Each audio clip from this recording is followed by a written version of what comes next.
Hello everybody.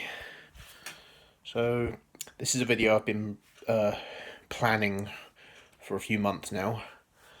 So I'm going to be listing 5 albums that everybody hates, but I personally love. So basically looking at albums that were, they were panned by the by fans and critics when they were released, and some of these still get a lot of hate even today. So yeah, this is no particular order, but yeah. So I'm going to show the CDs here. I'm just going to show them in the order of how the CDs are stacked. So first one, I've talked about this one before. It is their Satanic Majesty's Request by the Rolling Stones, and yeah, I've always loved this album. I've never understood the shit that this album gets. Really don't understand it. I love this album. It's amazing. I think people probably didn't like it because they didn't like that the Rolling Stones were trying to do psychedelia. They were doing something different. People accused them of trying to copy the Beatles. I mean, yeah, if you look at the cover, it's kind of similar to... Sorry about the glare, I've got the light on in here, but it's kind of does look like Sgt. Pepper's. And funny enough, the guy who did the photography for the Sgt. Pepper album cover also took this shot as well. So, but it's a great album. I absolutely love it. I mean, just about every track. Sing This All Together.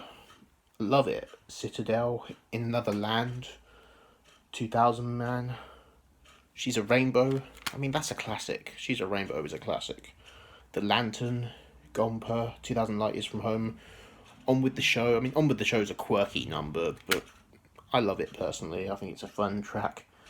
You've got Sing This All Together, See What Happens is probably the only track on the album that I would say is filler.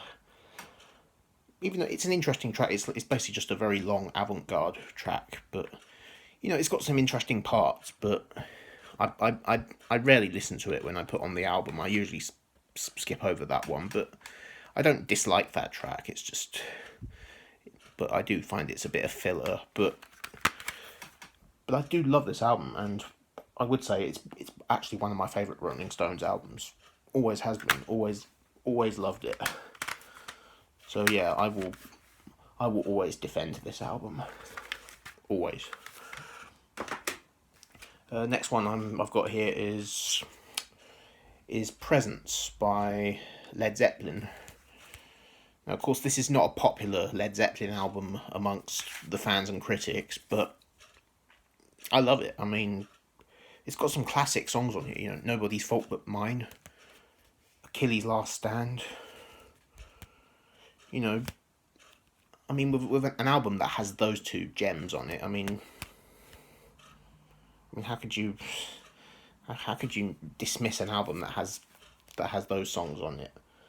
And there's some other gems on here, like Candy Store Rock. I also really love. Yeah, it's not one of Led Zeppelin's best albums. It's definitely not a favourite Led Zeppelin album of mine, but I love it. I mean, just like I love all their albums, I think they've got a pretty consistent catalogue. Never did a bad album in my opinion. But yeah, I love Presence by Led Zeppelin. And next one, this is by probably one of my absolute favourite bands of all time. It's Let It Be by the Beatles. I mean, I'm aware that this album is getting a lot more praise now. I mean, since the Giles Martin remix of this, and also the Peter Jackson's Get Back documentary, I think this album is actually getting more praise now because of the documentary and because of the deluxe remix. And rightfully so. I mean, this is an album I've always liked. It's never been one of my favourite Beatles albums, but I've always loved it. I mean, yeah, I personally do think they should have released it before Abbey Road. You know, because they recorded this album before they recorded Abbey Road. And I personally think Abbey Road's a more positive album for them to go out on. Where there was a lot of tension between the band when they were recording this album, and you could kind of feel it. I mean,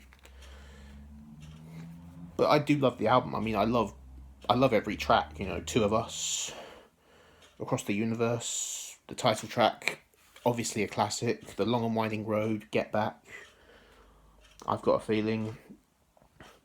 Even the two short tracks on here, Dig It and Maggie May. I mean, yeah, they're silly, and yeah, they are filler tracks, but to me, they're good filler tracks. You know, filler tracks that I don't skip over. I actually do listen to them, and I enjoy those tracks.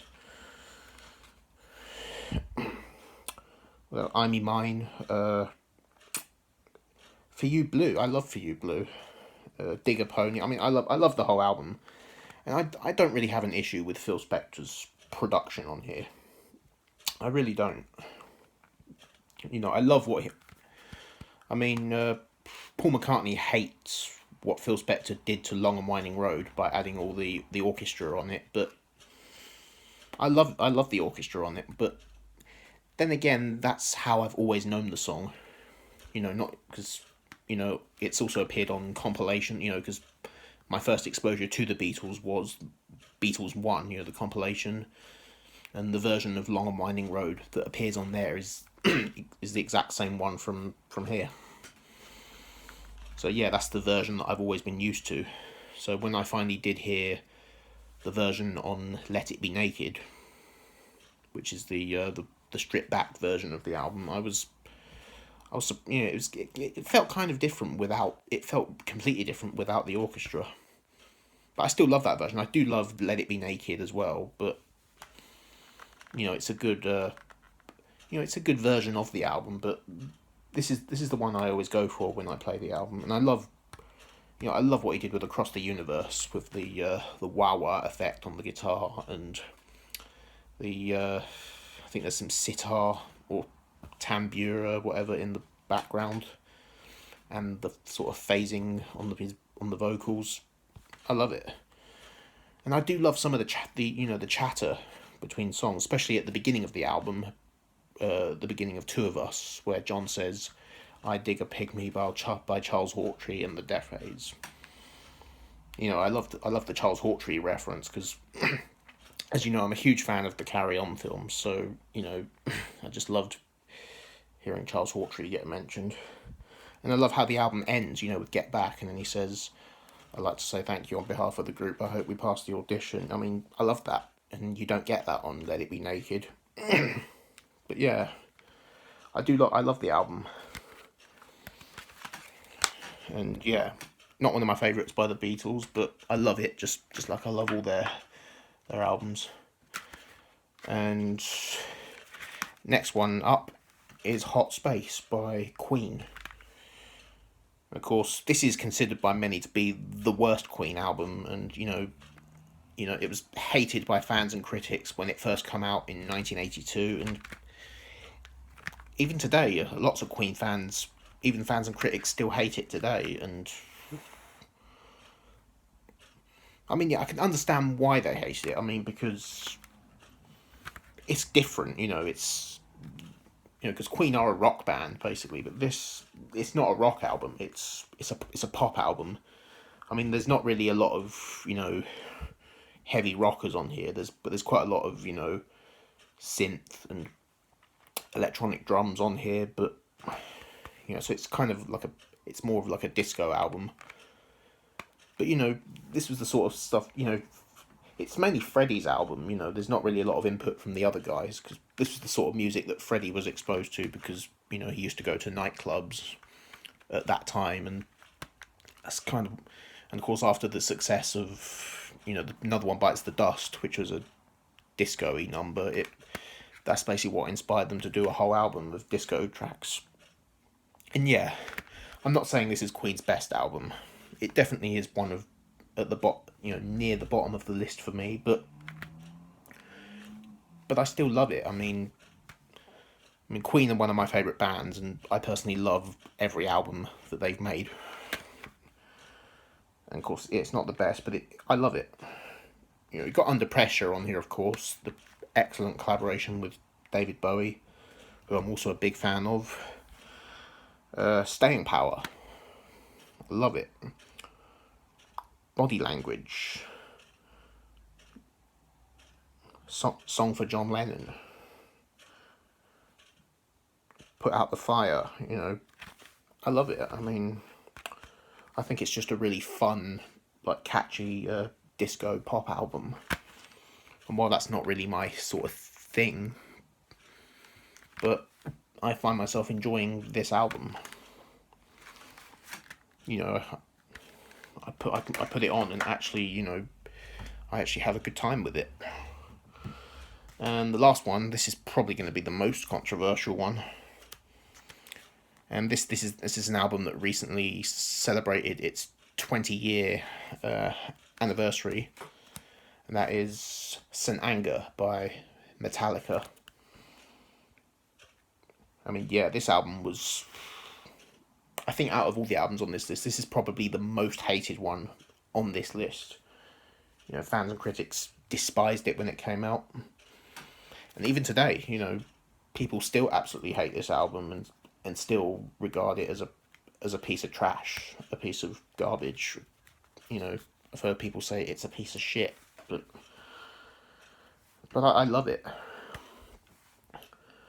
And I know why people hate it. It's because of the production, because of the you know, the snare drum sound. It sounds like Lars Ulrich is like bashing a metal bin rather than a proper snare drum. You know, and yeah, it does sound like that. You know, I agree that that is what it sounds like. But in my opinion, you know, I don't think it's bad. The snare drum on here doesn't bother me. I like the snare drum sound, and that's because that's what makes this album so unique. I think that's what makes it, you know, because there's not another album in Metallica's catalogue that's like this, you know, and there probably never will be another one quite like this. I mean, you know, this album is its own identity, you know. That's why people, I don't think it should be compared to other Metallica albums, you know. I think this is just, you know, on its own. I think, you know, I really enjoy this album. You know, Frantic, I love that track. Frantic, the title track, Some Kind of Monster, The Unnamed Feeling, you know.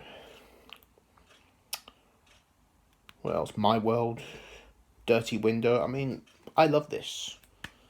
You know, I have a soft spot for this album. And is it one of my favourite Metallica albums?